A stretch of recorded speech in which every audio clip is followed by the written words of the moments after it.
life things. So we're going to start with the workshop. My workshop. And how many of you have heard of the boring JavaScript stack here? Let me see your hands. Oh, good. I've been noisy about it on Twitter so much. That's good. That's good. It's working, right? All right. So we're going to talk about. So I have slides, and then we're going to do, if the demo gods allow, we're going to build something with the boring JavaScript stack. So you should be with your laptops. I'm going to also give you time to ask questions, both the people here and the people streaming. All right. So you could be coding along in your room, streaming, and if you have questions, put it in the comment. The host is going to read it to me during the Q&A time. Sounds good? All right. So where are the laptops? I'm not seeing the laptops. Nobody want to code with me? I could see one person. All right, so bring out the laptop. I'm going to give you time for that. Why we start this up. So I'm going to, as a proper workshop facilitator, I have the finished version of my code already here. Get it? So we don't miss semicolons or commas. Mm-hmm. All right, so are we ready? All right, so 2 more minutes. So this is full-on, hands-on, all technical. We're going to get into the deeds. If you have questions, please ask it. People come online and ask me a lot of things about the bonus. This is your moment. All right? This is your moment. Ask away. You raise your hand, then they'll give you the mic. You say your piece. All right? And online, you just leave a comment, then I'll come to it. Good? Are we ready? So this is the 2-hour workshop, but I'll see if I could do it honor because, of course, I like to keep everything in the pocket. So we all could go about our business. So, how many of us know the MERN stack here? I've used the MERN stack before. Hands up. Oh, nice. So, since this is going to be interactive, I'm going to be asking questions. You could sit down. I'm the only one, so don't need to stress yourself for now. Sit down, just raise your hand if you know the question. So, first of all, what's a stack? What's a technology stack? Like when I say the MERN stack or the boring JavaScript stack, what do I mean? Any takers? If there are no takers, I'm seeing the chances of winning the 1 million getting so slim. So slim.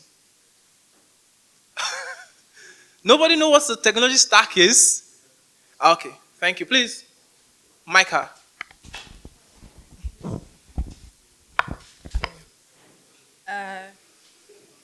A collection of tools Okay. that is used to build and run an application. Oh, nice. A round of applause. Good. This is good. So yeah, so the MERN stack, it's been notoriously one of the most popular stack for us to build web apps with JavaScript from top to bottom, right? Which is I'm not going to get to this today.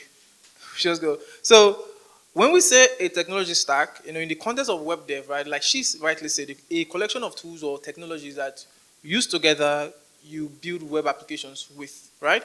And the MERN stack, look at me, all bushy, forgetting my clicker. Yeah, let's try this again one more time. Oh, good, it works. So yes, a collection of tech used to develop web applications. So this is the stack, right? Where you have the front end, the back end. So basically front end, back end, then database. The source is MongoDB for citations. So when you get these technologies together and you build an application with it, right? We call it a technology stack, right? So the MERN stack is very popular, right? And let's talk about the what and the why of the MERN stack. First of all, what does the acronym stand for? Anybody? This is trivia, dude. I'm preparing you all for the Squiddy games, and I don't like it. Mic him. Who is micing him?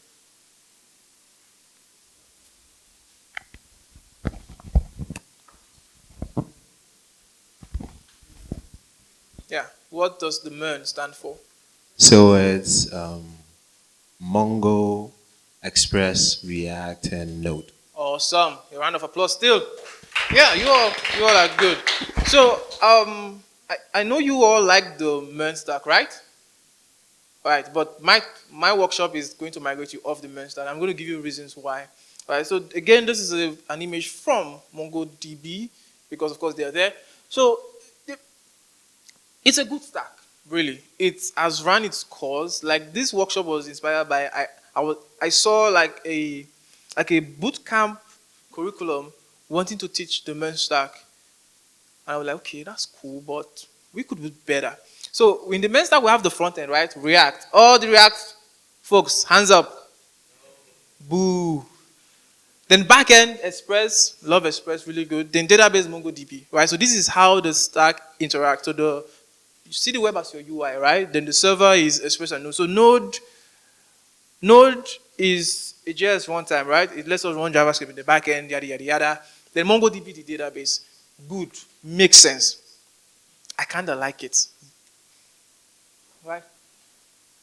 But it's good, right? Like I said, it's popular, right? Like React, even though it might suck, I don't know. Then it is convenient, right? Because when you just Google MERN stack on YouTube, for example, or on Google, right? You see a lot of tutorials, a lot of resources, even on GitHub, people build with this stuff. It works. Lots of resources. Look, I actually did that on purpose, lots of resources, because the resources you have, they are just beginner, right? Then if you really want to build something non-trivial, you all know the pain of trying to like piece the things together, and there's still so much to do. So that gets us to the con. So you end up creating your own framework. And the problem of creating your own framework is that you bring your own opinions, right? Of course, in terms of photo structure, if we look at the MERN stack, like a MERN stack code base, right? First of all, it's going to be a React app, right? SPA, then a Node backend, two separate code base, not worth it. And you have to do your folder structure, you do a very layman version of MVC, or you do MVVM, or whatever you want to do, right? Then you sacrifice maintainability for flexibility. Like I keep hearing this thing that Express is flexible. I get it, right? That's, you writing what you need, right, per se. But I think in the long run, if your knowledge of Express and how you write it might be different from the next developer, and then you give them a ton of work to now learn your conventions, instead of like chipping features, they have to now learn your conventions, and maybe they don't agree, and then they bring their own convention, and we have Frankenstein monster, right? Then the next person do the same thing. And before you know, if you are the unfortunate person to work on that code base, the next time, you spend 3 weeks trying to understand a code base, right? Not cool. So I always go for maintainability, and that's where established frameworks like Laravel shine, right? Because if you see a Laravel code base, it's almost always the same, right? So you know where everything is. So yeah, so do not do that. So NoSQL database locking. Now this is the thing, right? We all know if you've used MongoDB extensively, right? You know there are times it falls on itself. And it's not even I wouldn't say it is fault. It's just that they give you a pack, a starter pack, right? You have to fine tune it, right? And if you don't do that, when you are shipping very high intensive applications, it will fall on itself, which is not good, right? And you have a NoSQL lock-in already, so maybe in the future you need to move to Postgres. So what is it? Then it's not going to be MERN, right? Or what? Or how exactly would you call it? I don't know, right? So you have a database locking too early, and I frown on this. So my strong opinion is that no tech stack should tell you the database to use, especially when you are starting out. It's too early. You don't even know what you need. All right? So you don't have to have a lock-in so quickly. So unnecessary REST API. Like, have you ever built a REST API that is only consumed by your SPA? That's the only thing that consumes it. Anyone? Right? But the whole purpose of a REST API is for it to be consumed by multiple clients, right? So if multiple clients are not talking to your REST API, then you just did something that you don't need. All right? So this is the whole, I got to send JSON. Every time we're sending JSON down the wire, even though we need it or not, let's just build an API now so that when we have a mobile app, dude, you're never going to have a mobile app. It's just going to be web, and it's fine. Right? So do not get into the habit of having two separate code bases. So you have to, you just increase the surface area of maintenance, which is a nightmare. And my favorite, you become a package assembler. Am I right? Am I right? We all assemble packages. Prisma? Yes? No? Or the auth package? Yes? No? Right? So you assemble packages instead of you just building your shop. Not cool. So if it works, kind of like I said, right? So why do we need to migrate? And of course, they said if it's not broken, don't fix it. Right? Right? Right? Okay. Okay. All right. So why migrate? Well, it's broken, right? Because, like I said, why are you having the database locking so early? They tell you just use MongoDB. Look, I got to hand it to MongoDB, folks. Perfect marketing strategy. Perfect. But it's not working, all right? Don't have a database locking so early because you are still understanding your app, all right? By the time you are locking, you use their Mongo client and all that stuff. Now you have to move to Postgres. You can't use the Mongo client, right? You got to rewrite that stuff. Not cool, right? Not cool. So you come up with your own conventions. I'm of the opinion that every tech stack is opinionated. I know Captain not agree, but whatever. Every tech stack is opinionated, right? And opinions are a good thing. Those people that say they use Express because there are no opinions, they will not do their own opinions. Which the next person will have to learn. Yeah. How bad is that? So I rather trust a tech stack that has years of experience, right? That have these opinions that let you build really quickly so you don't have to come up with your own. You come up with few opinions. So it's convention over configuration, right? Then too much work to make something decent. Look. How many of us are hosting our MERN app here that people are using? I have 10,000, no, come on, Kelvin. 100 users on my MERN stack app. 100 users on your MERN stack, get away. 100 users on your MERN stack app. No one? Wow. Okay, 100 users, right? More than 100 users? How many users?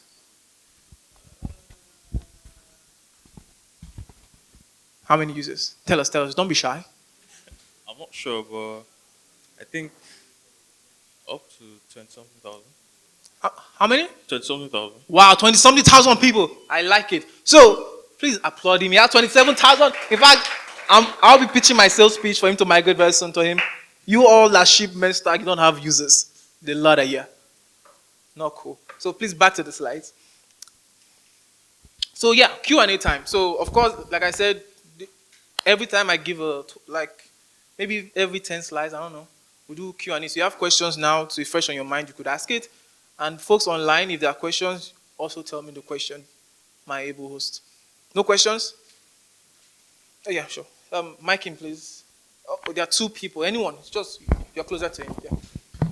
All right. So my question would be, for someone that is experienced, like an experienced developer, and then they are choosing to use the MERN stack, they might not have necessarily all those challenges that you mentioned because of their experience, number one. They know what they are doing. Now, the question would be, in this, your talk, what is the target of your talk? Because I would not say it's everyone that needs to migrate from the MERN stack if they're already using it and they know what they are doing. Awesome. I like that question. Applaud him. So I would always say there are three people that read your code, right? The computer, the compiler, right? Yourself, your future self, or your present self, and the next dev. Your experience. Can you guarantee that the next developer will be as experienced as you are? Yes or no? So we are, like I said, don't choose flexibility over. Look, we can all write smart code, right? For example, we can write complex ternary in JavaScript. But who does it? You still go for the if-else, right? Because the next person don't have to grok that. It's the same thing for tech stacks. We are optimizing for maintainability so that the next person, even your future self, right, Because if you come up with your own experience conversion, when you run into issues, except there's another experienced person like you in the same line of thought, how are you going to Stack Overflow it? See, right? Fair? Okay, cool. Any other? I think there was someone else. Yeah, please, the mic here. Okay, you mentioned a phrase, if it is not broken, don't fix it. I don't understand. Do you mind explaining? Yeah, for sure. So, there was a little bit of sarcasm in that, but it means that if the thing works, right, don't fix it. Don't change it. Like, we've all done it before where you've been struggling with the code, then it worked, and you'll be like, don't you dare touch this. Don't touch it ever. Right? So that's where the phrase comes from. If it's not broken, don't fix it. I don't really subscribe to it, so it was more like a joke because MERN is broken to me. All right? But again, it means that if the code works, you probably won't fix it. But I'll try to know why it works. Because like Jack Harrington says, make it work first, make it right, then make it fast. So because something works does not mean it's right. Yeah? Okay. Good? Awesome. One more question, then we'll move on.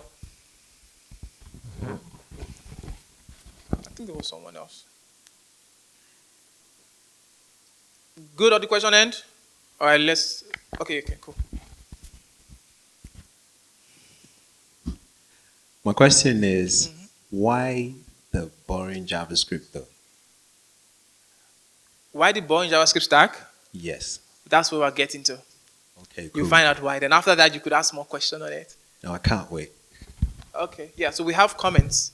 Okay, so I don't know if this is a question, but someone is saying, kindly discuss how the boring stack saves us time from creating API and setting up calls and the likes. Yes, and we are answering that now on the slides.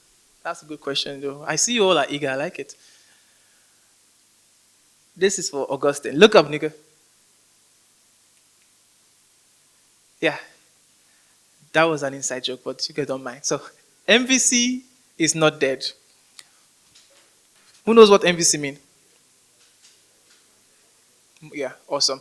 So, MVC is rock solid. Look, so the thing that I've seen, right, with, today's way of developing on JavaScript is that we have a lot of meta frameworks, shots at Next.js. We don't really understand the pattern they follow, right? But I believe a good MVC app is still rock solid. It's still a good pattern to follow till today. Ask the Lambo folks, the Laravel guys, right? MVC all the way. Ask the Rails guys, MVC all the way. But ask the JavaScript guys, meta framework. What is a meta framework? We'll discuss that later. M stands for model, right? So the model is how you describe your data, right? Your data. Data is very important, especially when you're data-centric or a data-driven application. You take users, right? You take users, you take posts, whatever. That's your model. You use the UI, like what the user will interact with and see. Then the controller is what, when the user do anything or wants anything to happen, the controller handles that. All right, so that is the model view controller. That's the abridged version of what it is, to just jog your memory if you don't remember. All right, and that takes us to the boring JavaScript stack. I call it the reliable full stack JavaScript stack. Is what? The reliable full stack JavaScript stack. And you will see why all through the workshop, even in the demo. And this is why, so all the questions, you guys can screenshot this and go drag me on X. But this is what it is. So the boring JavaScript stack, you can find it at sailsconf.com/boring. All right, so it's more than SPA. So we all like SPAs, right? We like how they feel. We like when we click something and it navigates, even though you don't need it, but it's fine. But you can build SPAs without having a dedicated REST API. That is something I frown upon. And this is a true story. So when I built Sailsconf.com, 2020, 2021, I followed the hype. I had a Nuxt SPA and a Sales API. It was classic. In fact, I was all learning the REST convention and all that stuff. But at the end of the day, I discovered that pages that are empty without content had spinner first. Loading spinner. For example, courses. I'll visit /courses page on Sailsconf.com, and after the browser has given its mandatory spinner, I'll be like, you know what? I need you to wait some more time. Give them another spinner. Then my spinner will come like maybe 500 millisecond. But that was the norm, right? In fact, we had so many spinners. We still have so many spinners. But I've seen home pages with spinner. I kid you not. I don't know why, but there's a spinner because we can. I was like, this is not good DX. The user has already waited for the browser to load. Why am I letting them wait? Again, it doesn't make any sense.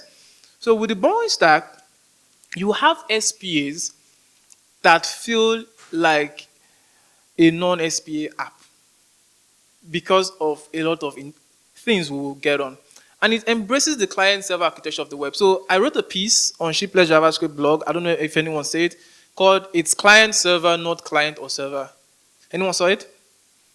Yeah, awesome. So the whole idea is that we need to, like, there are 3 camps or 2 prevalent camps. There's the server purists. You know them, right? The PHP purists, write everything in PHP, just send HTML down the wire, do all your interaction in the back end, send the response down the wire, right? Well, that's why we have something like live wire, finish live view, and even Rails Hotwire may or may not be like that because it's really, really good with how it gets data.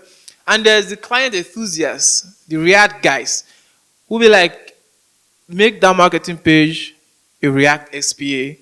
I will use Next.js even though I needed it or not. All right? So those are the 2 camps. But I'm more of a client-server pragmatist, which is the web was architected client-server for a reason, and there are certain work the server shines on doing, like routing, right?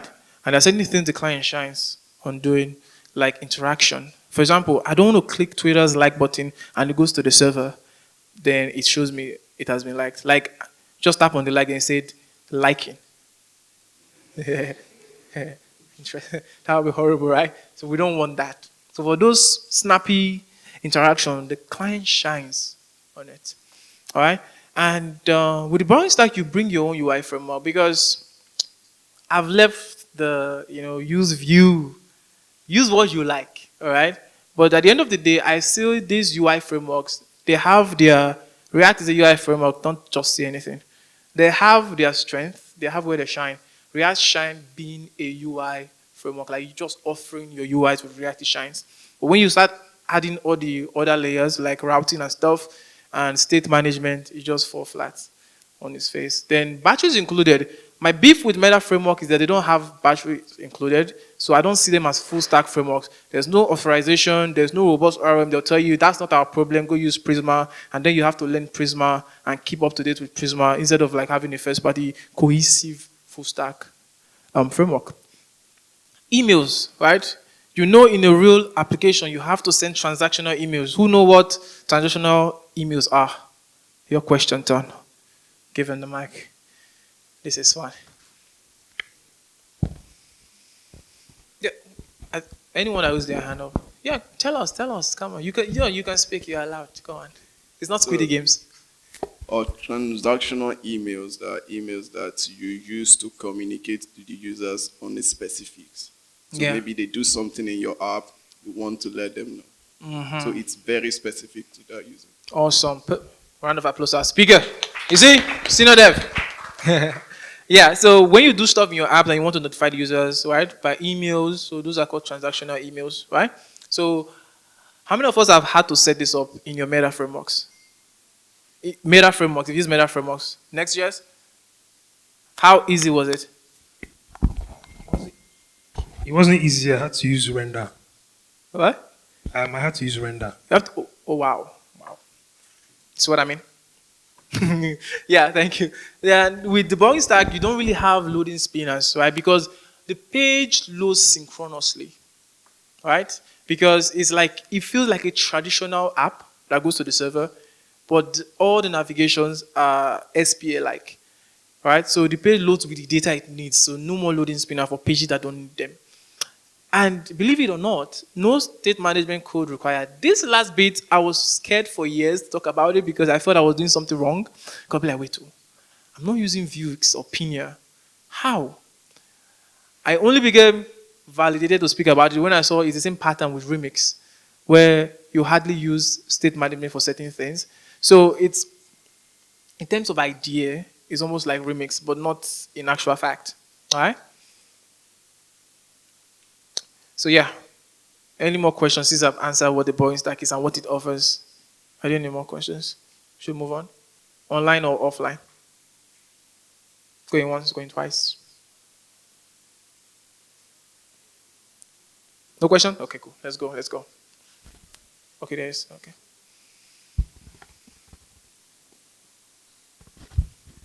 Okay, so the question is, not a question at first. I just want to say that, yes, now I know why the boring JavaScript though. And then she was curious and maybe I should help her ask, what compiles? Is it Webpack or something? Or is it RSBuild or RSPack or something? No. Okay, so it doesn't use Webpack. That's all I'm going to say because this is part of my talk for tomorrow and I'm not spilling the bean. It doesn't use Webpack. So we'll wait for tomorrow then. Yes, you do. All right. Okay. One more question from online. Is the boring stack open source? Yes, 100%. Yes, it's MIT license, it's open source. All the tech it uses are all open source. You could go to salesconf.com/boring. I think I showed it before. Okay, slide please. So there's, that URL you get it there. They're also asking, can we contribute?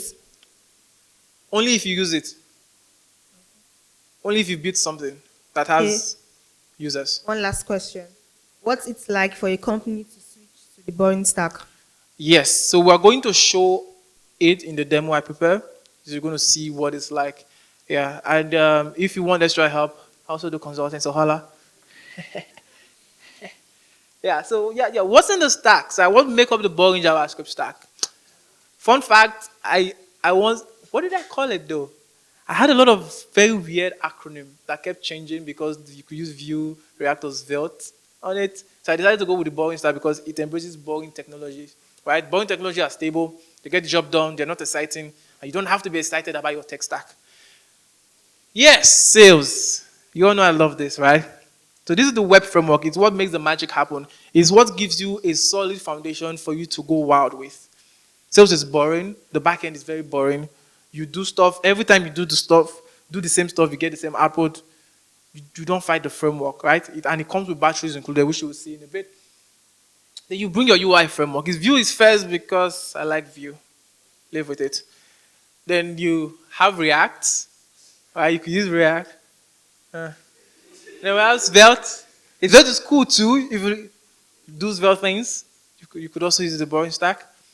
Then you could build your CSS framework. So the boring stack has, we are biased, so we have opinions, very strong opinions. And one of the opinions is that the best way to start stuff on the internet, if you like your life or you like your time, is to use Tailwind CSS. Amen and amen. Offering time. Oh, sorry. Yeah. So, so you could bring your own Tailwind flavored component library. So any component library that uses Tailwind, right? Like Chatcn, Radix UI and stuff. You could work here. My bias is Prime Vue and Prime React. That's what I use. So you could check them out, or you could use yours. So far you use Tailwind, it works. And on another side note, we have opinions on using Tailwind, but it's not very strong. So if you want to use Bootstrap, you can do that. But don't do that. But you can. Then you could use headless UI too, right? If you like headless UI things, you could use it as well. So it's very, very good. Right? I don't think there are questions, right? Is there a question? Okay, good. I can move on? All right, let's go. Yeah. So you might be asking, that's it, is that all? It's all right, because sales is a proper framework. And this is what you get. It's not a meta framework. You all know I have to do the shades to Next.js. Come on. So this is what you get with sales out of the box. And trust me, and more. Because sales it comes with opinions and conventions that let you move super fast. and it also is very extensible. So you have authentication. I built SalesWish, which is for overflow. So if you go to salesforce.com, the login is using SalesWish. You have authorization, good oath policies, right? Good old policies. Like, have you ever visited a page that you are logged in, right? But when it loads, you see this login button, then 2 seconds later, you show your avatar. Yeah, that's because that stuff doesn't work. The meta frameworks. Yeah, it don't work well. They have waterline, like you have first party. It's not Prisma, it's not Connects, it's not any of the newer one. This one is first party to sales, so it understands sales really well. And the syntax is very, very sweet. So you have WebSocket support. This is something that is very underrated in sales. Out of the box, all your endpoints are WebSocket powered. I know it's hard to grok that, but I may or may not show it as we go. So you have file upload because we have a skipper body parser that makes file upload really easy. You have shell scripts for your cron jobs and things. Then sales mail makes sending emails a breeze. All right? So this is what comes with sales. So that's why it's just sales, right? Just sales and your UI framework and your CSS framework. That's it. And a quick fun fact, sales uses Express under the hood. So if you like Express, you're using Express under the hood, but just more robust web framework. So how TBJS works. So I made a very nice animation today. So I want you all to pay attention. So this is the MERN stack, right? This is how it looks. Where you have like the web, you could see how separated they are, right? So you have the web, then you have the server, then you have the database, which you're stuck with MongoDB. You don't have a choice. You got to use it. Then we have the boring stack. Did you catch that? He kicked it away. Did you catch it? Want to see it again? Are you sure you could see it? So then we have the boring JavaScript stack. And you can see sales encapsulate everything because I feel JavaScript is not client-side JS rather should not be like the center of your app. Let it be for interactivity, all right? But let the server lead because the server does a great deal of work for you, and you wish you would say so. Sales encapsulate everything, give you very nice, robust. So you could compare this where you could see there's interaction arrows going there and to this. I like how we kicked it away. Yeah, to this, right? You bring your UI framework and you're good, all right? So yeah, how do we get started? We're getting to the demo. This is where your laptop should be ready. So it's easy. I wrote a CLI called create sales. And if you run nps create sales, you have a CLI prompt for you to choose your UI framework, right? And you just scaffold your project today. Like right now, you could do that. And you are going to do it. But if you are a pro user like me, you just do npm create sales, the project name, right? Any name for your project, then -- view or -- react or -- svelte. All right? So we're going to do React today because we're migrating from MERN to the boring stack. Then, yeah, we're here. So we're going to do the demo. Whoa, I still have a lot of time. So let's see how we could wrap this up in like 30-ish, 40 minutes. So we're going to make a notes app, right? That take notes in Markdown and you could share it. I kind of make it a very simplified version. I'm going to share the source code you could do with it as you use MIT license. In fact, I was telling Augustine that someone can just slap like a pricing UI on this and just add some more feature and you can literally ship it today and it works because it's that robust. All right. So yeah, we're ready to code. I would need this. So we're ready to code. So let's get started. So any question? Yeah. Is it good? I'm afraid there is no mention of a database. Yeah, right? Uh-huh.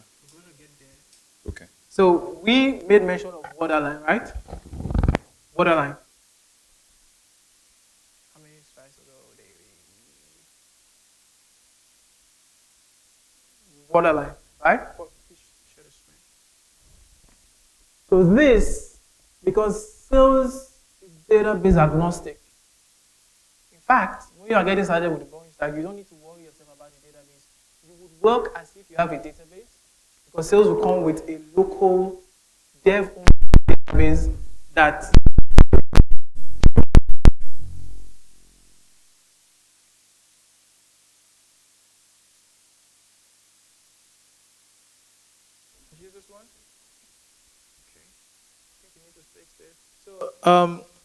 Sales will come with a dev-only local database called Sales Disk that will let you use as if you have a database. So when you decide, because we're not just building an app, we're building value, right? So when you decide you want to go to market and you be like, okay, what database fit my need?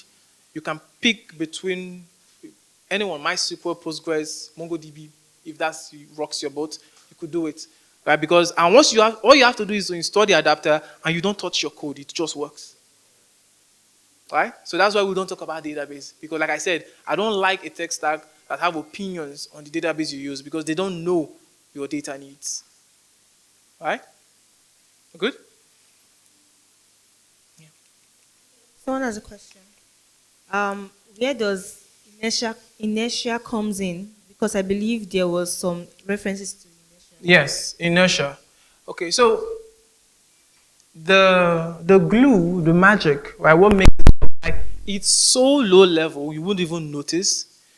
It's what lets you have this SPA-like experience, even if you're building a full stack app where your UI and your backend code are in one code base. So inertia is like swap inertia for view router or React router, right?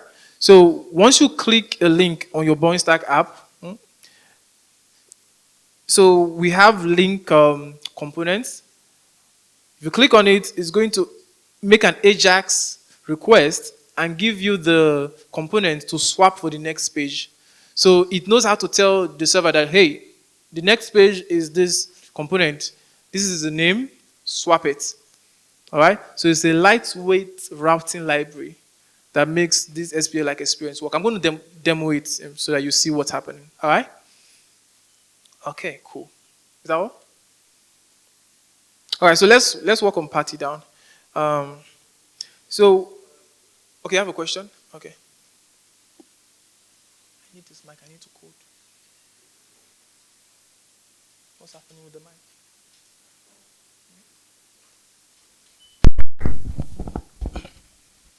Okay. Yeah. Sorry, please apologize for not standing.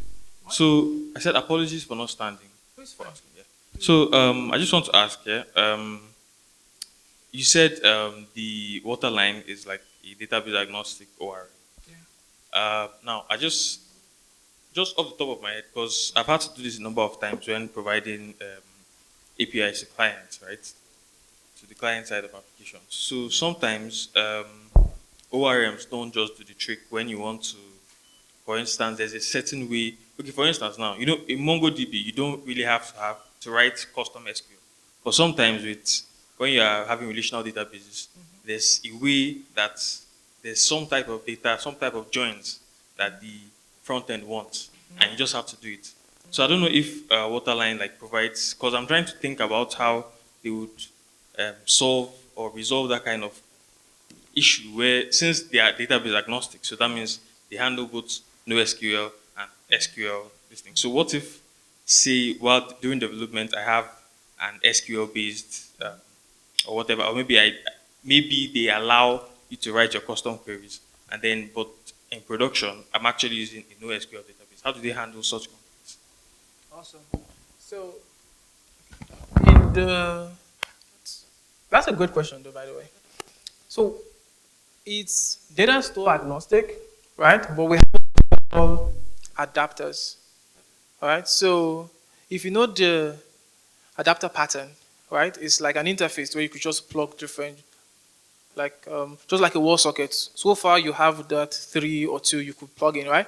So each of the database we support have their own adapters, all right? So you can have the native rendition of everything you want to do in that adapter. So all you have to do is plug it in, and ORM knows how to use the adapter. All right. So for those joins you're saying, we have associations already, which you could use to associate things. And because we want to give you an escape hatch, right? I personally, I've never had to drop down to that escape hatch. All right.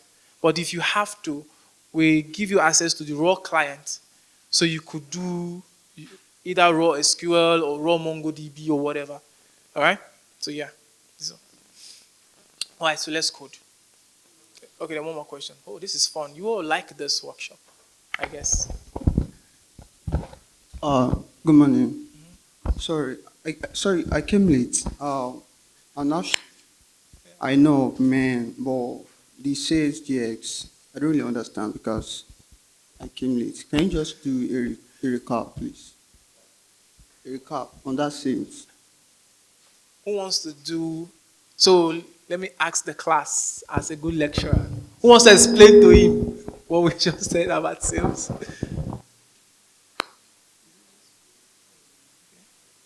Who wants to explain what sales is to him? You are going to have F in my course. Yeah, go on.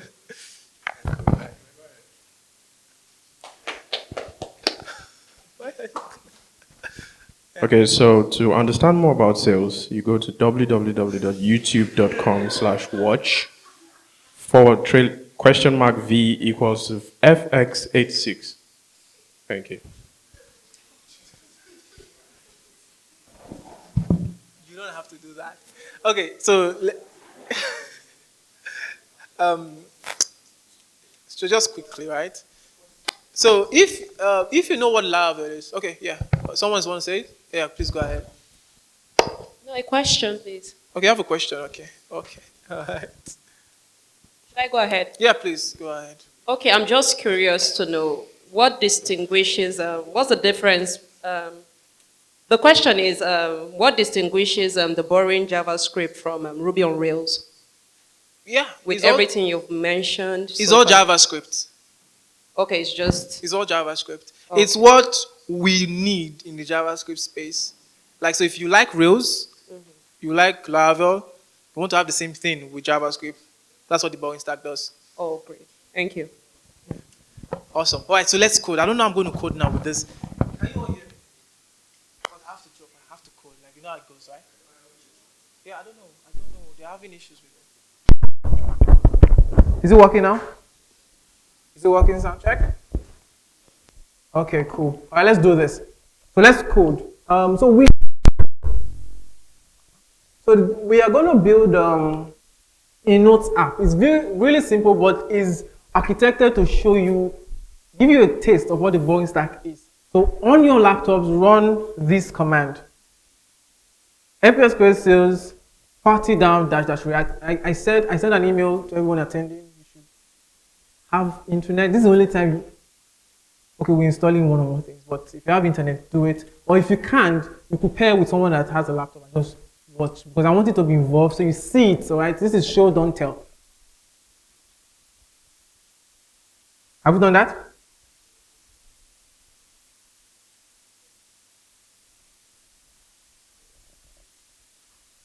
All good? All right. So now let's code.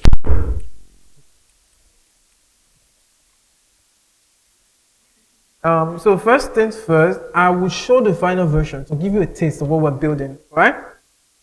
So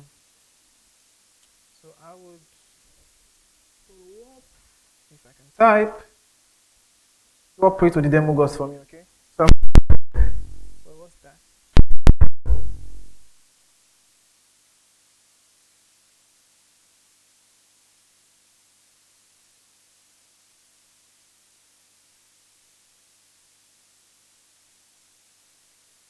So to run this sales down, okay. To run this sales L, so sales L leaves the sales server.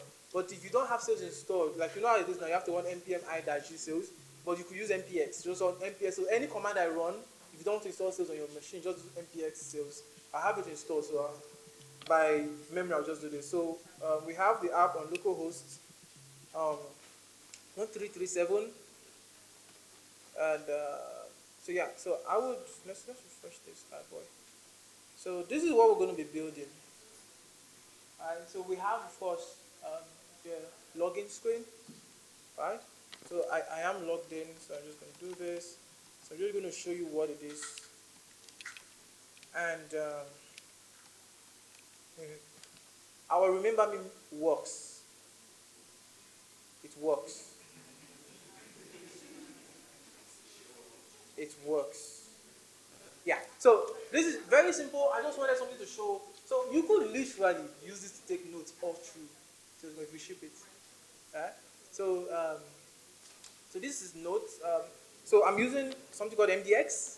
It's for the reactors. So we could literally do this. So it's like a Notion-like, Google Docs-like experience, right? TBGS works, wider help knock, and you can see it saves. Look at this place. You're gonna save, yeah. So if you refresh, it's going to persist because it's saved to database. Right, it saves. Right. You could create a new one, and you could see it down here. Right. So by default, I'm setting new party down, like just like you have untitled in some of when you create a new document.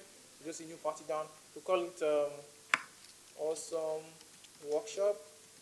So I am debouncing. It was a while to get how to get it right in React, but it worked. I'm debouncing, so it waits for me to stop typing for like 3 seconds, then it saves to the server, right? And it's saved. And the cool thing is that you could share it. So if you share this, so right now you're the only one that have access to it. So you want to share your party down, you could click on share.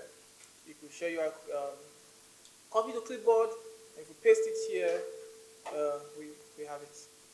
And this one, of course, is not edited, right? So people could just see. Then, of course, as a good marketing, write your own party down. So the person you shared with could create an account and they get to use it. So we're going to build this and we're going to see how the Boring JavaScript stack helps you do this. All right? Cool? Awesome. Any question at this time? Yeah. Mike, please.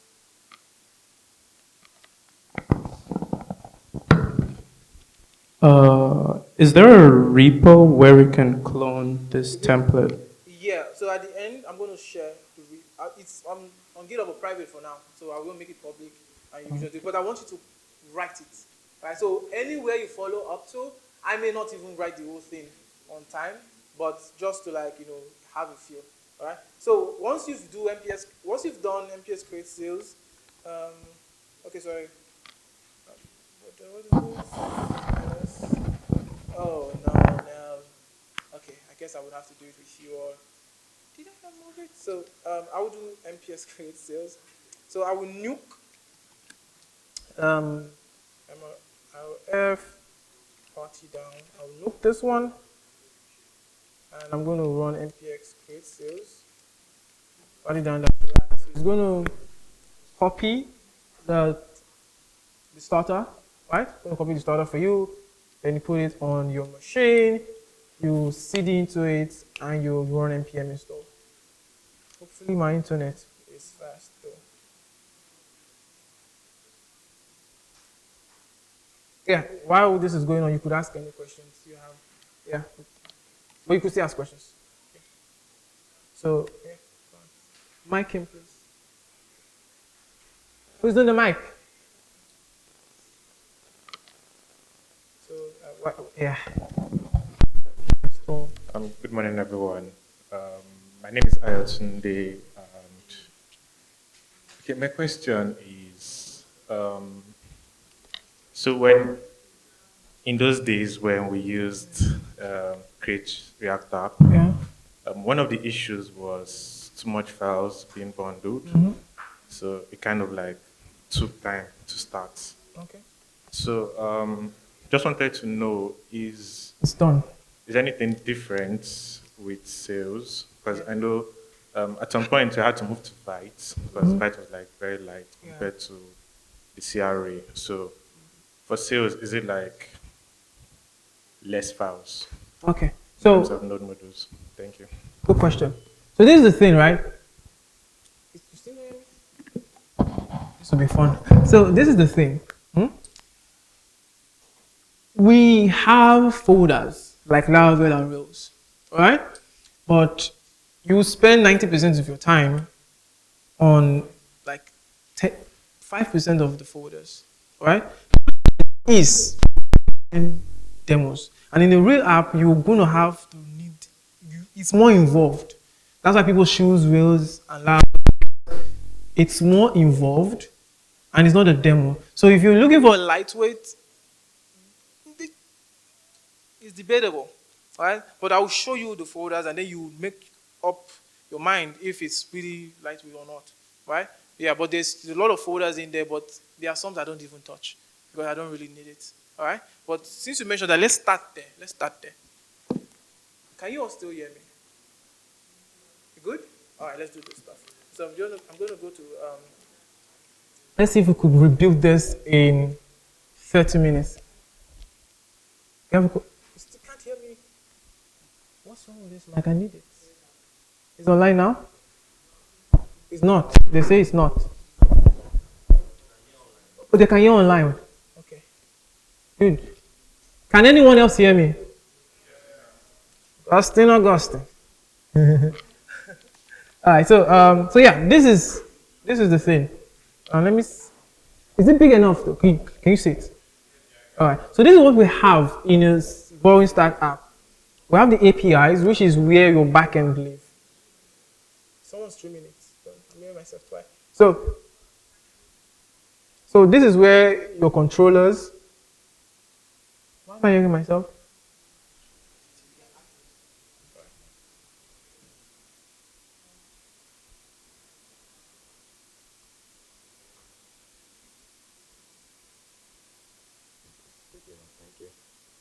Thank you. So this is where your controllers, your backend live, like the server part of the client server architecture, right?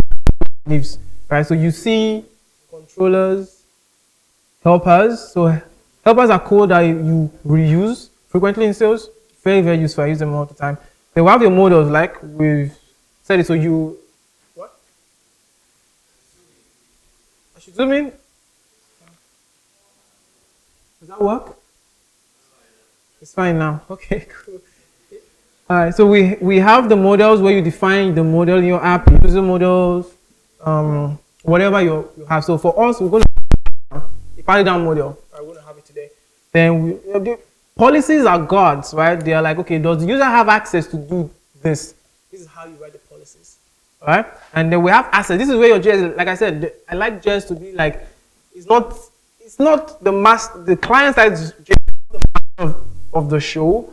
It's just part of the app, right? That's why it's inside assets. Just like your CSS file, your images are assets. Client-side JavaScript are also assets, right? So we have it. This is where, so I've seen, if you're working in the stack, you write your controllers once, then you go crazy on your UI, right? That's where you're more involved, using your use state, doing stuff, like you will find out really soon. You see how lean, the very lean backend, then you go crazy on the UI. Then so in the JS, we have the pages. So pages where we have the component that we're going to render, all right, to our users. So you could see what they had. And these are components which are reusable parts, right, of your codes, right? So this is where you put them in. If you have hooks, you can put them on that JS as well. If you have hooks, I do views, so have composables, but that's optional, right? So you just for you to create a new folder. Yeah, so that's it. Then for configs, yes, this is a little bit more involved. So you can see, there, in fact, there's not even that much.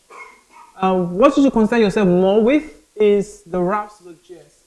So this is the, let me close it back. So this is where you define your routes. Like I said, routes are on the server, right? So you see, you don't do double routing with the Borrowing Stack. Because if you're doing MERN, right, you have to write your express route, which return JSON, right? Then your SPA, which have is route too, right? Whether you're doing file-based routing or normal routing config, but you just have just one route here. So let's take a peek in this home index, home/index, because like I mentioned, it's here, right? It's in API controllers, right? These are the controllers. So the folders are the controllers, and each JavaScript files in the folder are actions, right? So we have an index action. So what the action is that for every route, you map the route to an action. So you say that when my user visits / like maybe Sailsconf.com, this is the action that handles that request, right? So what does this action do? So this action is just returns a special object. And the special object, the only mandatory thing here is the page. What is the name of the page you want to display when the user comes here, right? And we saw the page before, right? We saw it here. You see, just if you open this up, like it's just a GXS, functional GXS. This is it. Literally, there's no magic here. It's just GXS. All right. So when we check here, we see there's a prop. So what is this prop? What does it do? So if we go back to index, you see we destructured a prop called name. You can see that we're expecting the prop from the server, right? So now we can pass things from the server to the client on demand, like when we need them. So you don't have to do a fetch API call to get stuff. The page will load with the data it needs. So think about this like you're loading like a user's data table and you send the user's array down when you visit, not make a fetch on mount or your use effect, blah, blah, blah. You don't have to do that because the page will come with the data it needs as prop. Right? Awesome. So that's literally it. You know enough now to write party down. Right? So where do you normally start when you're building a full stack? That's a very classic question online to get likes and clicks. Let me ask it. Where do you normally start when you're building a full stack app?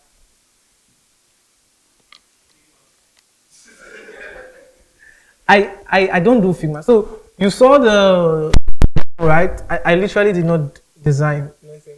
I just bring it on the spot, put the colors together. So I'm going to show you, this is the only time you will see a counter in the body stack, right? The Vue folks have updated it. They have the full authentication package in there. Like everything is all, but we're going to build everything from scratch. So if we open this in the browser, this is going to show 404 because it doesn't exist, yeah, because we're on new code base, yeah. So this is the thing, right? Look, like, notice this navigation. Look at the thing. You know, if we are doing a full server refresh, this bad boy is going to show the loading spinner, right? But notice, you see how the URL changed, right? This is an SPA. There's no difference, but it's just more mature, more boring, more stable. Right, of course, the classic click the counter. Right, but I'm going to cut this out because we're going to build stuff. So what we're going to start with, we're going to put the mark down. Right, we're going to put the mark down. So let's, the first thing is I will go to routes.js. So let's start from the routes and change a couple of things. And I'll tell you why we're doing so. Are there any questions? Sure, go ahead. Where's what? Okay, config/routes.js. Config, you see routes.js. Yeah, routes.js. So I'm going to got this. So this is what it's going to be. So this is our routing DSL. Right, this is our routing DSL, so it's a domain-specific language. So this is how we route in the boring stack. You give the route and the method, right? If you leave out the method, you mean that post, whatever, post, put will be handled by this action. But if you're specific, like only get request to this should be handled by this action. This is what it literally reads, right? So we want to put a URL param, right? A route param. But this is an optional param, right? And the way we do that is to put, so public ID, you will see why we need the public ID in a bit. Then I put a question mark. So what this means is that the user can visit / on his own, or can visit / with a public ID and access the notes. All right? Good. Then here, we're going to leave this as is, but we are going to, go to home, we're going to update home/index.js. So you can code along with me. This should be fun. Tell me if I'm going too fast. Am I going too fast? Okay, good. I am? Okay, good. All right, so one more thing I didn't mention because is that after the fact you learn it as you go. If you see this, it's different from your express actions handler, right? We do rec res. We don't do rec res. We have something called the node machine or machine as action in sales. And it's just a nice way. In fact, some people think it's better than TypeScript. Don't quote me, I didn't say it. So you could have like a friendly name for those. These are just documentation things. So anybody come here will know what this is, right? The description, the input. So any data you're expecting to come into your application via this route, you define them as inputs. And when you do that, you could validate them even before they touch them. So you could validate that even before they touch the action. So what we're going to do, we're going to expect that public ID, right? Because we say we need them, right? So we're going to do type string. So what we're saying is that we're expecting the public ID to come into this route as a string, right? But it's not required because we said it's optional, right? Because we want you to access slash alone or slash with the public ID. Then that's the only input we have. Then the exits are kind of special. So you can see we have response type inertia, the question. This is how sales know that, okay, send an initial response back to the user. All right? So all you have to do is to say the success, like if everything is good, send an initial response back. But what if that public ID is not found? What do? We say it's not found, and we say response type not found, because these are custom response in sales. So sales is going to show that page that it showed me, that 404 page, if we can't find it. So you could change it to any, but I just like using the de facto. I even using it on Hackfish. So here, this is the meat of the action. So we could put inputs like so, but why would I do that if I can destructure? So I'm just going to do public ID, right? And then I'm going to check, because we know that you can have a public ID or you can't, or you can choose to just visit the home route. So we're going to do return. So if not public ID, we're going to return, we're going to return a page, just like that page object we saw earlier, the index page, right? And then we're going to return a prop. So this prop is just, you don't have to have it, but I just, why not? Then we're going to say open a party down or create one. Okay, open a party down or create one. Very simple, right? Then, but if we have the public ID, we're going to just say get the party down with waterline now. This is the waterline syntax. We have not defined the party down, but I could use it now. Then I would write the model. What? Okay. Oh, I have to disable this. What is it? JaaSconf. Tell TypeScript to leave me alone. I was going to be nice, so I'm going to move this. Don't judge me. I hate TypeScript. But you could leave this on. Right? So we're going to do find one. Then we're just going to pass in the public ID here. Right? This is literally, so if you do Mongo, you probably are familiar with this syntax, right? Find one, you give it the criteria, how to find out one. Right? And then when we do the find one, we can't find anything, we throw. So I wrote an article a while ago called in sales, we return or throw responses. This is one of the good things I like. So you'll be like, why are you throwing? Because sales know that this is a response. So when I throw it, it's going to catch it and send the response as it is. So when you return an object, it will send it as JSON, but if you throw something, it's going to send as an exception. So this is a not found exception, so it's going to send with the 404 status, right? Good. So if that did not throw, good, then we can just return the page index, and then we can have the party down prop. That's it. Fair? All good? This is literally what? Recap. So from the top, we take in the public ID, which is optional here. Okay. Zoom back in. What do people want?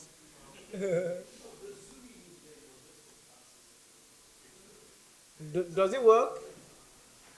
Is it good?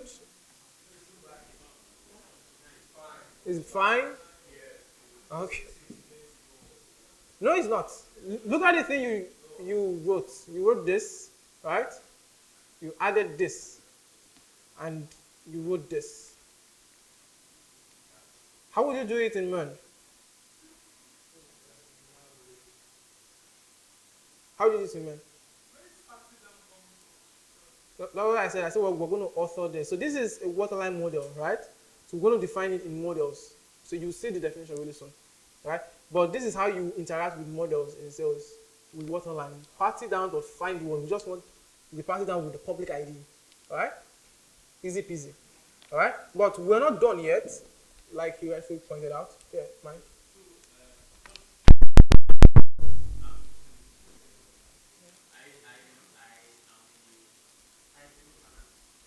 You could leave that check whatever true and do your thing. But also, I don't know, is there any like maybe extension that's autocomplete? Because I would not remember, right? I would not remember. Yeah, no, don't worry. Like the only thing I wrote, right, was just this. And there's a create sales generator which we're going to run pretty soon that you see. Okay. It will scaffold the file for you. Okay. All right, scaffold the file, put in the response and everything. You just have to write the meat of it. No one can tell you how to write your logic, right? So all your implement, like this is custom business logic, right? This is business logic here. No, I'm asking because I've looked at the file structure, the folder structure, the files, and I know that this can get really clunky really fast. Like it just looks long. No, it can get really clunky really fast if you are not careful. Yes. Which parts? And if there are no like linters or autocomplete stuff to help you. So you have the autocomplete, but maybe it might you might write a lot of business logic, right? Like, it depends, right? But I wouldn't say clunky, I would say involved. You're thinking of the files you're writing. Of course, we have extensions, we have autocompletes, we have generators, right? Yeah. Okay, cool. All right, so let's write the model. So the model, party down. So this is how, yeah. So this is one of the code gen we have. So we could do sales generate for you. Do npx sales generate. In fact, let me do that too. npx sales generate model, right? Then put party down. That's just it. npx sales generate model, party down. You click enter, and because I'm doing npx, it's going to go to the server. Then it's going to go to npm. So we create a new model called party down. Where is this model? Is in models and party down JS, right? It's scaffolded for you. I'm going to close all this. So you could see we have, so this is where you define, so this is like your Prisma schema, right? But in here is all JavaScript. There's no separate DSL. So this is how we define it. So we have the title,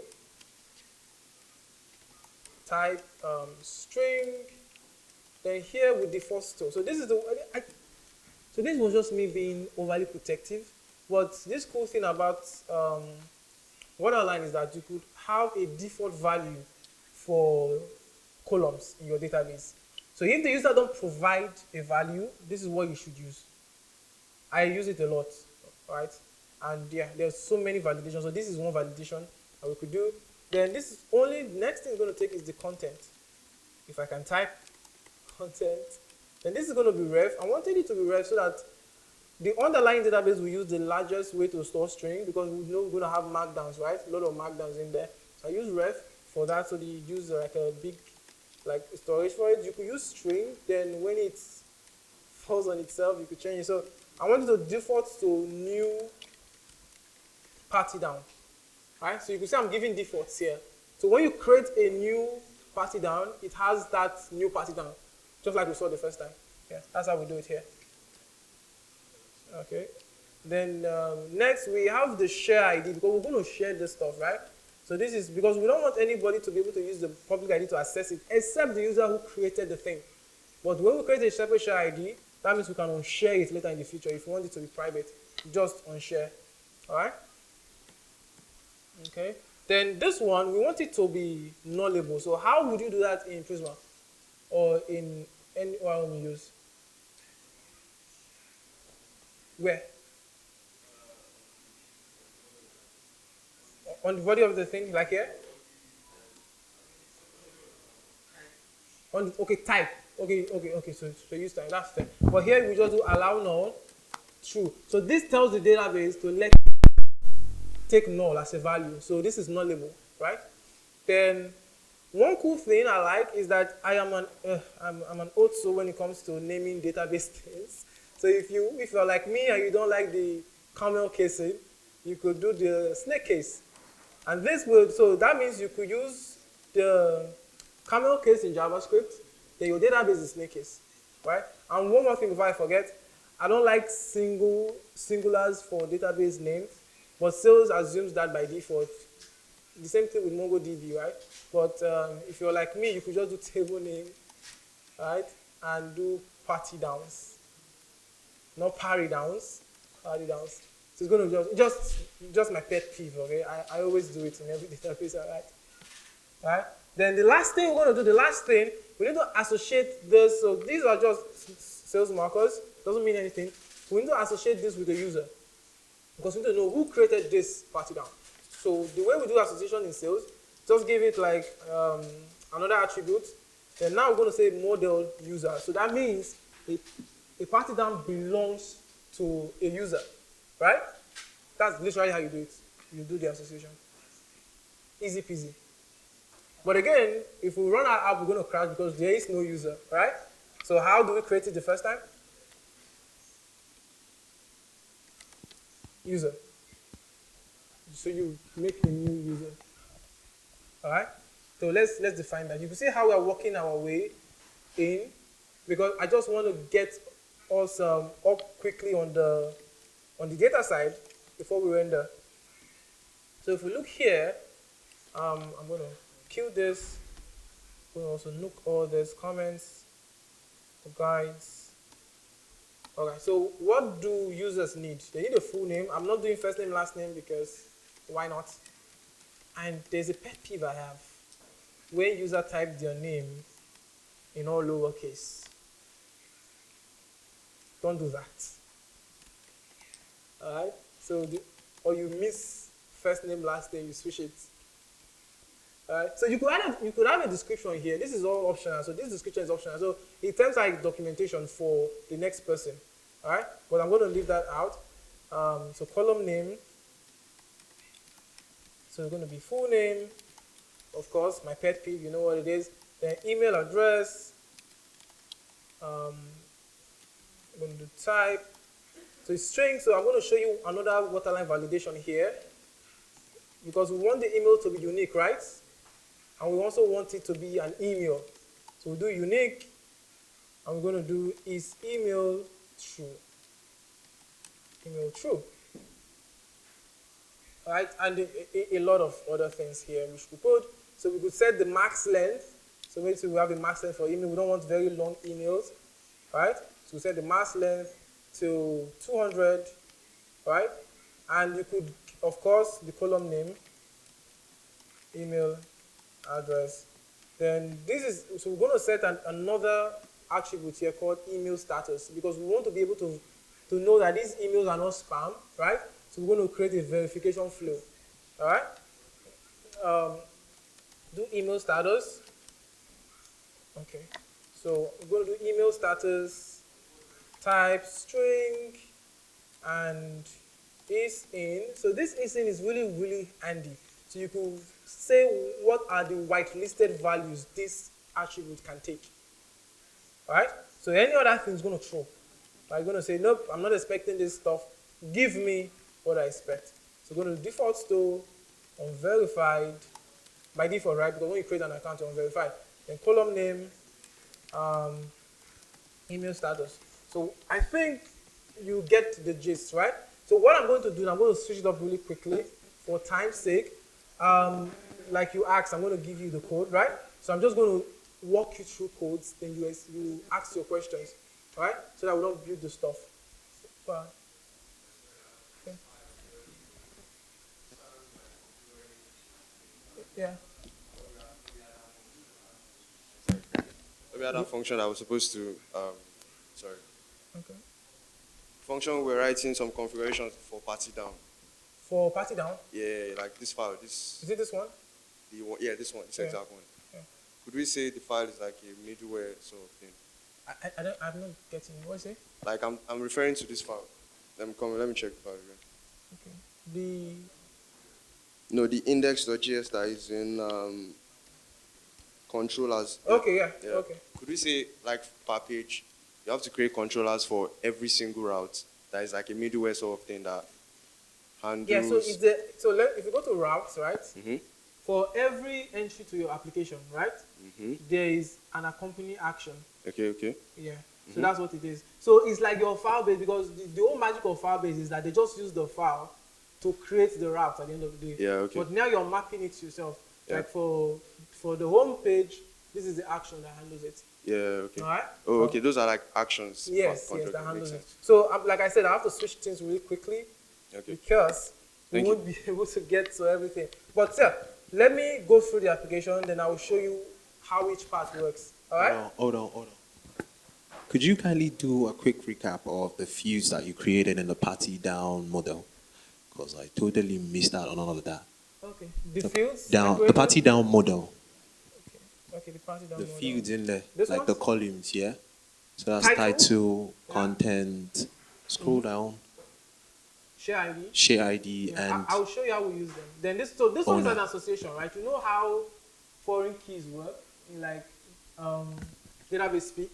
So with this owner, which is a foreign key, we'll be like, okay, so this will take the ID of the user who created the party down, right? So we can find party downs that belong to a user, right? Is that cool? So if we're doing strictly speaking database, right, we could do user ID. But it's flexible. I like owner because it makes more sense that, okay, who owns this party down? It's a user, and we identify that user by the ID. That works too. You could put author there, right? If you want to do author, right? So like I said, let's quickly do like a quick code walkthrough so that we just get into it. So I'm going to go into a different section of the app and I'll show you how it works, right?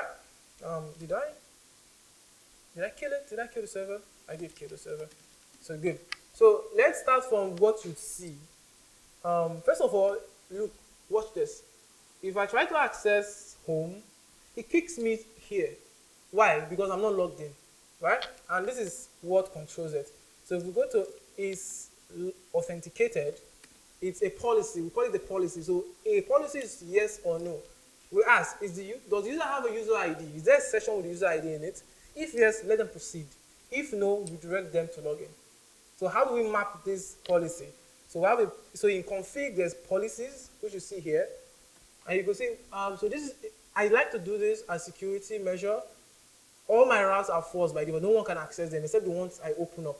So if you set a route to true, it means everybody can see it. But if you set a policy on it, it's only people that pass the policy that can see what that route holds or that action holds. All right? So what is happening to the homepage is that I'm checking if it's authenticated, and that's why I'm being sent to the login screen. Right? So now, how do I log in? So if I put ko at sailsconf.com, ABC123. In fact, I'm going to show you the email, and like I said, this stuff works. So if we click on login, what handles the stuff? Right? So you can see sailsconf.com, email, password. Which one did I give? So we're all doing the backend validation thing as well. It works. So if you miss password, we all know in security, we don't tell people your password is wrong. We just tell them, dude, one of these are wrong. Figure it out. Because if you're the owner, you should know. Right? So how do we handle that? So we have a login. If I go back to routes, let's start from the routes and dive in. So if I go to the routes, you see there's an auth/view login. This is the action that handles viewing the login page. You can see how lean it is. All it does is say this is an initial response. This is the page. And where is that page? It's in assets, JS, pages. Right? Then you could see it, right? Login page. Just React. Nothing fancy. All right? So so that's what happens. So the real deal is how we let you log in. This part, when I ship a new version of these templates, you won't have to write login ever. You just go to your business logic. But this is if you want to understand how it works. So we say we're expecting email address, password, of course. Remember means Boolean, right? The checkbox, true or false. Then we're saying, so here we are responding with a redirect. If it's successful, we redirect them somewhere, right? Just like the way you would do when you log in. If something goes wrong, send a bad request. So bad request is in these responses You see responses will have bad requests. This comes with the starter. You don't have to write it. You just have to say, okay, bad request, right? So here we are finding the user with your email. If they are not fine, if we can't find them, then of course, wrong email or password, right? We can't find the user. But if we can, let's check the password. So there's something called Saleshook Organics, which are installed. If you check our package of JSON, it just gives you all these nice helpers for strings and stuff. So it also gives us a helper for passwords. Right, so we do a try catch. So if this works, we're going to check password, right? Because it's an encryption, right? So it's one way, right? So sorry, it's a hash, it's one way. So we just check the password, check it with the hash. If it's true, if not, it's going to throw. And then we can throw a bad combo saying wrong email and password again, right? Then if everything works, if the user sets remember me, then all we have to do is to increase the age of the cookie. Where is this coming from? Sailsconf.custom. So that means there's a custom.js file, right? So let's check it out. So custom.js, you could see here is any custom thing you need for your app, right? So here we have a lot of TTLs, time to live. For the email verification code, password reset code, remember me cookie. This is 30 days.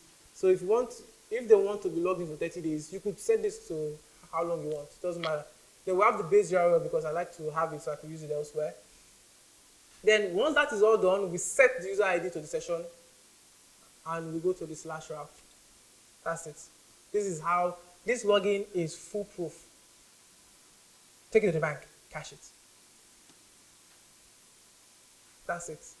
I'll share the code so you can probe it some more. But let's look at the sign up because I want to show you how email works, right? Let's look at the sign up. I'm going to log me out and I'm going to sign up. Who wants to sign up? I should sign up August. Yes? Let's say you are super secret password. I don't know. I use the same password. Right? So you could there's going to be validation logics which you can trigger. You could see so this you could customize it if you want, right? So these are just like okay, this is coming because we said a min length, right? So we're going to say, dude, it's not up to 8 characters. Fix that. Okay, I got you. Quasi model. Right, so we're going to do first of all, because I configured node mailer in local. So let me start up. Is it on? So you can see I have party down here already. I've already tested this for a bit. So we're going to see one more message here if I sign up, right? If everything works well. And if I go back, you see it here. Welcome, Augustine Francis. This is your verification code, right? So let me show you how that code works, right? So again, you already know this part, right? These are the inputs we're expecting, right? Full name, email, passwords. All these are the validation. Bad sign up requests if something goes wrong, or redirect them to the email verification page, right? So these are unverified users. So we try to create a user. We'll make sure the email is lowercase. For some people, they always type, or sometimes autocomplete make the first letter uppercase. I always like making lowercase. Then we put in the password the user sent. But something can pop out right now in your mind, and I want you all to tell me what that is. So I'm setting the password, right? Then this is for normal, terms and conditions accepted. I had a joke for the sign-up page, which is there's no terms and conditions because we don't read them. So I didn't add them, but you accepted it. Alright? So we just doing this rec.ip. So you can still have access to the raw stream, rec-res, using this, right? Then we also create an email verification code. So like I said, helpers help you have codes that you want to use everywhere in your app. So there's a generate code helper, which I'll show you. Then here I'm setting the time to live for the email verification code, right? So this is when it expires. So just date now, then that email verification code TTL that you saw before. Then I'm fetching it. I say create the user, then fetch it because we want to do something with it. All right? That's what we just titled it. And now, if this works, no errors, we send the email. So this sales.helper.mail.send comes from sales mail. And the configuration is super short and easy. So if you look at mail, let's look at local. So local is where you have things that is local only. This file is not committed to version control. So I'm saying locally, default to using node mailer, right? And these are the mailers, only node mailer for this one, right? And so since I'm using node mailer app for local, it gives me the username as project.3, the secret.3. It's nothing secret about it. So this is SMTP setup, which I think we can be used to. So, but Salesmail support resend, it also supports SMTP and some other mailing providers, right? Then this is what makes it send. And it gives you this helper. You don't have to write this helper, it gives you this helper. But where is this template coming from? Good old EGS. Yes. Shook. So if we go to views and we look at emails, you will see email verify, right? So this is just standard EGS stuff. In the future, I plan to support other ways of authoring emails, right?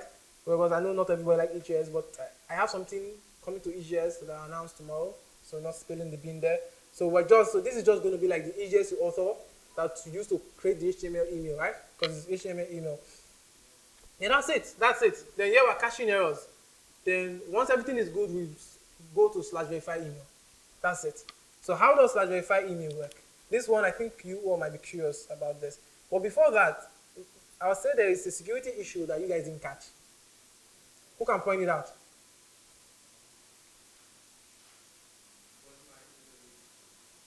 Sir? Not that one. Aside that one. Look at it. Yeah? What? Which one? The false? I didn't get you. Something, come on. You walk. Let me up the stakes. The person win this book.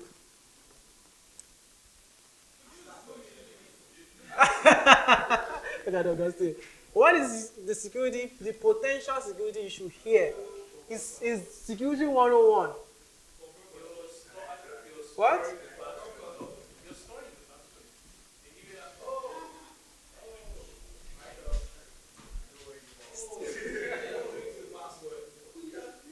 What? I tell you what. I am. So, when you look at this file, you see I'm not doing anything special to the password, right? I know. You see, pay attention to details. I'm not doing anything special to the password. Why? Because of something else. Watch this. If we go to user, look at the model definition. I couldn't get to this because of time, but we have what we call waterline callbacks. So this is why I don't have to bother in my action to do this. So I said before create, take the goddamn password and hash it. So I don't have to write this logic in the action. That's a good book. I'm not even. Okay. All right, so you guys should rip it off. Give it from the first half. So that's it. That's why. Right. So these are lifecycle hooks we use in Waterline. And so yeah, that's it. That's why I didn't have to do that. Then the verification code is very easy. Verify email. We take in the email code that we send to you, right? Then we check the user if the user have that code. If there's a user with that code. If not, we just throw. All right. Email verification code is expired or doesn't exist. And if I do things like this, right? Email verification code is expired or doesn't exist because of course it doesn't exist, right? So we have to use the real one. Because if I use the real one and I set the TTL for like an hour, so we're good.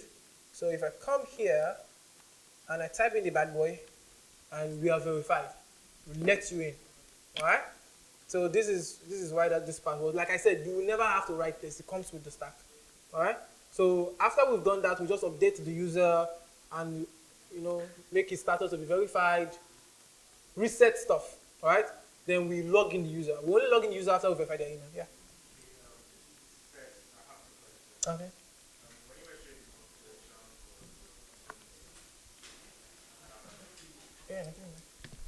Yeah, go on. Just go on.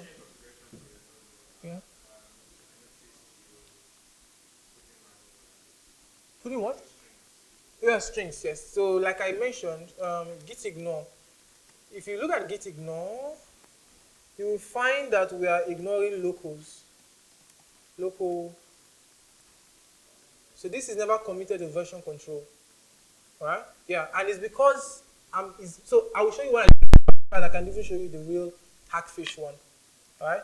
So if we go to Hackfish, and if we go to mail, I'm using environment variables for production, but you could see if it. Okay, I don't need that. No. No. Yes, that is as far as I go there, right? Yes, you get the idea. Yeah. So what else I wanted to show you? So yeah, so how do we create the party down, right? So how do we create the party down? So ever since I've been showing you action stuff, because I'm just assuming you know the GSS variable. Let me just show you one of them. Let's look at the login GXS. Just, yeah. Okay, the second question. Yes, there's still Stash, which do caching for you. I use it in Hackfish too. So if you go to hackfish.io, there's a count of how many people have sent an invoice from Hackfish. That count is cached, I think, for a month or maybe 3 weeks. Okay. So it doesn't really come from the database all the time. Like I want to count every 3 weeks. So if you go in there from that time window, you get the cache. Yeah, stored in Redis. Okay. Yeah. So there's still stash. So docs.salescast.com/salesstash. All right. Thank you. Yeah, sure. So this is. Do I need to explain this? This is React, right? React. So the only thing you need to know is the use form, which is coming from inertia React adapter, which is where we are. So it has this use form helper, which I'm using to say, okay, I'm going to send in the form email address, password, remember me. So this is for the login. Then of course I'm preventing defaults like a caveman because I'm not using Vue. And then I'm making a post to /login, which you already saw the route, right? What it does. So I make the post. So here, so this is what we do with the form. We set the method to post. I'm not even sure this is needed though, but bad practice or good practice anyway. So on submit, I'm calling this submit function, right? That's it. That's literally it. Everything else is just styling and error handling. So we check for errors. So if there's a global error, we show it at the top.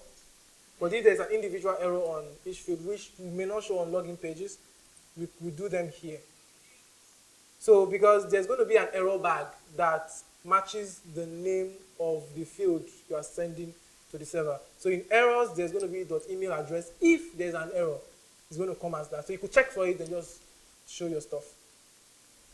Easy peasy. All right. So everything here is just GSS. Now, let me see if there's anything fancy you want. So yeah, then there are layouting. So all you have to do to set layout is just call the name of the component, right? .layout. Then you pass in the layout. So there's a layout in layouts, JL's layout. You can see off layout, which is just this. All right, this is how you are doing in JSS, right? That's good. Come on, you guys should applaud me. I just forgot React.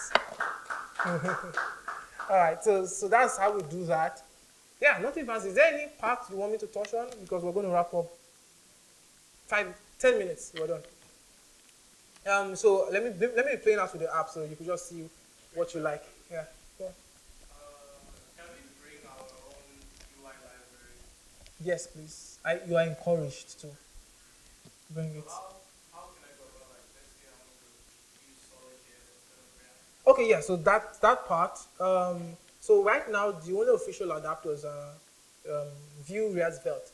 You can write, if you want, you can write the one for Solid. It's really low level, and you can just use them. But there's no official adapter for Solid. I'm pretty sure people are writing with Solid, but the official one that is supported by the inertia team are just those three. All right. So for Solid, we could definitely collab on that end and get Solid. But I don't think you guys will want to because you do Solid start, right? All right. Yeah, so I'm not sure you are incentivized to want to have it. Right? Yeah, so let me do something that I think might be interesting. So if I do this, let's say we are done. For example, see how it saves, and and this disappears after a while. How does that work? Right? That can be curious, right? So let me show you the meat of that. So you go to index.js. So I'm using MDX editor. It's really nice. It was really good to use. So you could find it online. So this is this is standard React stuff, right? But this is what handles the update party down. So the update party down, I have the public ID, so I'll take the public ID to the server, like you could see here. The patch. So I'm very good with my verbs. So I'm saying, so this is a put operation because I'm replacing the content as you do it. So it's not a patch, a replace. So I do put / party downs, public ID, then this update party down action handles that. What is in that bad boy? Thank you for asking. It's going to, so this is what it's going to do. So we'll find the party down without public ID, then we put the content. We just set the content. But if it's not found, we throw not found, right?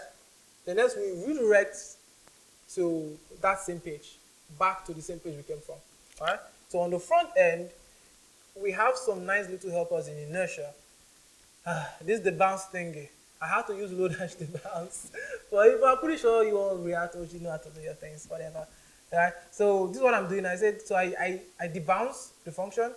So the form has a put method which calls that action, right? So this preserves scroll, meaning that wherever you are, don't scroll up when you submit, just stay there, right? And I said wait for 4 seconds. So when I'm typing, it's going to wait.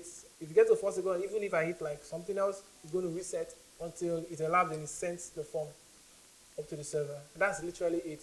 But what makes that saved and successfully saved and it goes out is there is a, this is it. So the form gives you a processing value. So it's true when the form is submitted. So you can use it to like show some feedback. Then if it's recently successful, like it just, so I think it's like 1 second.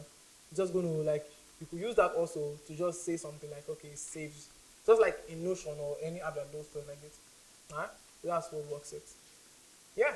And the last bit is the share, which we're going to wrap up. So for this one, I use the clipboard API. I think it's stable now.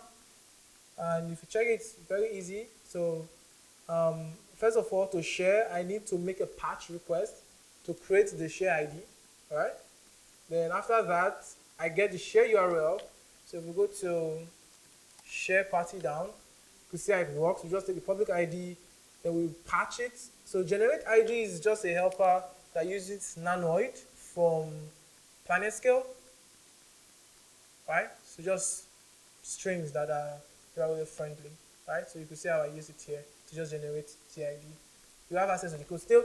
Then if I can't find the party down and it's not found, this is how I constructed the share URL, right? Which is already in our routes. Where's the bad boy? Bad boy share. Okay, this is it here. So just to make it really short, so just like S stands for share and the share ID. Simple, right? Yeah, and that's it.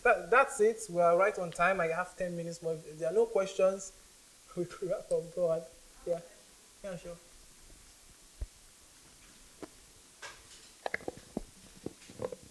Okay, my question is there a scaffold for updating models with association in...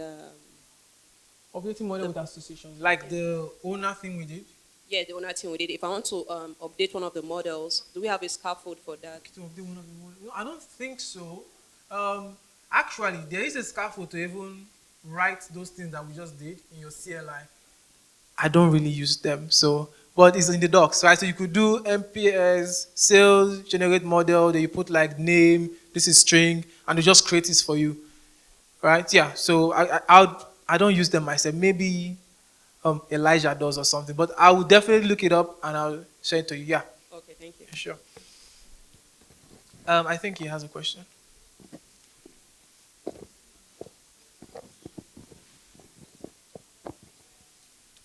So, how easy would it be to integrate party kit into party down? Yeah, so actually, right, my grand plan for this, because I'm going to work more on this demo to make it much more feature proof. In fact, I have an idea of when you, so if you share, right, if you share this party down and you make an update on your side, as it will show via WebSockets to anyone that is viewing it. They don't have to refresh. And we don't even need party kits for that because Sailsconf with in-house support for WebSocket. So PartyKit is something that's a part of sales, right? So we have WebSocket support natively already. So we just need to subscribe. So all our models have PubSub, right? So if you do sales PubSub,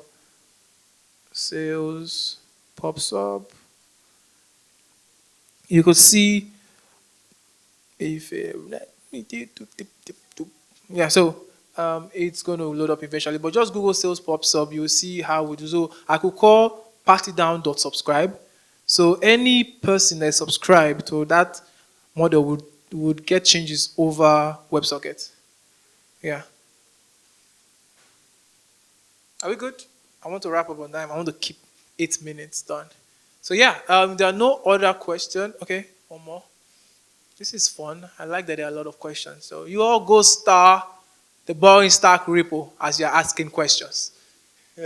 So yeah, so this is the RPS, Resourceful PubSub. How much are you paying for the star? Because star is expensive these days. So like $100 for one star. But anyway, I just want to ask like the link to the repository first. And the second question I want to ask is, let me just not ask because that's how it is and we just have to work with it that way. Okay. All right, cool. So the repo, the link to the code, that's what I'm asking. Yeah, the repo. I'm going to do it off screen just in case there are private things, but I'll share it as soon as I leave the stage. All right? Okay, cool. Then I'll tweet about it. So all you have to do is just visit github.com/salescast/partydown and you have access to it. Okay, once cool. I make it public. Fine. So check the develop branch because that's where I'm working on. The develop branch. You have the exact code we just worked on. Yeah. All good? Awesome. So thank you all. This was nice workshop for me. I had fun. Let's keep clapping. Keep clapping, please. Thank you so much, Kelvin. That was an amazing session. That was very, very, very intense. How many of us agree that was very intense?